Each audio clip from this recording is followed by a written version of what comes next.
Hey there, 4xe fans. I wanted to share a dream of mine with you. My dream of the ultimate electrified Jeep Wrangler. It's an idea I had years ago, and I just keep coming back to it as a potential idea. And I don't think this would ever pass any kind of NHTSA. I don't think this would be legal to do. But it's still like that idea that I go, man, this would work. I think this would work, and I think it'd be a cool idea. And I just wanted to share my dream and see what you think. So here's my thought. It takes about 15 kilowatt hours of energy out of the battery to get about 21 miles. So to get 100 miles of range, it's somewhere around 71 kilowatt hours of battery.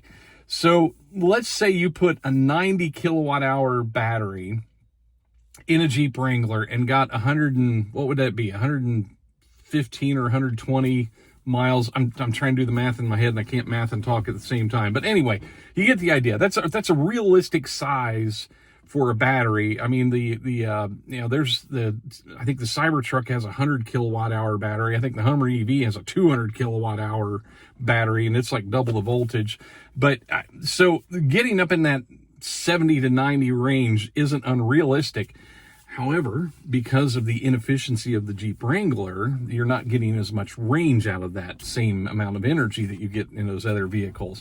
So that creates a problem. And that of course, is why we don't have an EV Wrangler at this point. It's just too inefficient to work with the battery density that we have available to us today for it to get any kind of decent range. And of course, you have to protect that battery. If this is going to be an off-road vehicle, you can't just do a structural battery up underneath the way the other vehicles are. And like if you look at my wife has a Honda Prologue, which is like built on that Chevy GM Ultium platform, so it's the same as the Blazer and the Equinox.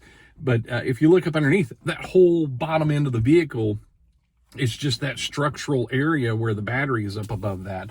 So you can't do that with a Jeep because it'd get punctured on rocks and stuff unless you like metal plated it or something. I don't know. Even then you wouldn't, I don't think you'd want to do it that way. So there's still the issue of finding a place to put that battery, which of course we might find out soon in the Recon. Who knows? I'm really curious of how they've addressed that issue and where they have tucked the batteries and everything. But my ultimate dream for a hybrid Jeep Wrangler involves the Wrangler itself being an EV. It would have no gas engine on board. It would be a straight EV. Then you would have a trailer that would have a gas engine in it and maybe another smaller battery that could DC fast charge the vehicle while it's driving. That would maintain. It would basically become a series hybrid when you hitched up the trailer, and it would be an EV when it wasn't hooked up. And I tell you, the more I think about that, the more I just like, I want to build this. I want this thing to happen.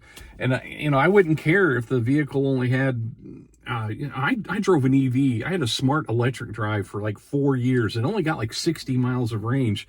It worked for like 95% of what I wanted. So this idea that you have to have hundreds of miles of range isn't always realistic, especially given this idea where you could reduce the size of the battery for your day-to-day driving. And then if you wanted to go on a trip, you hook up the trailer, you hook up the umbilical, like you would have to have some sort of high current umbilical that could plug in from the trailer to the Jeep, and then be able to go on your merry way and have controls for the engine in, somehow in the vehicle where you could access them through the Uconnect and start the engine when you wanted, and be able to see the the gas tank and everything involved with that engine that's now in the trailer.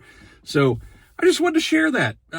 It's just been a dream of mine for years that I think would be really cool. I know there's a lot of problems to alleviate. I know that engine would actually have to be pretty big to be able to provide enough current to keep the vehicle rolling down the road, as we have seen if you followed any of the like the Ram range extended Ram pickup that's coming out.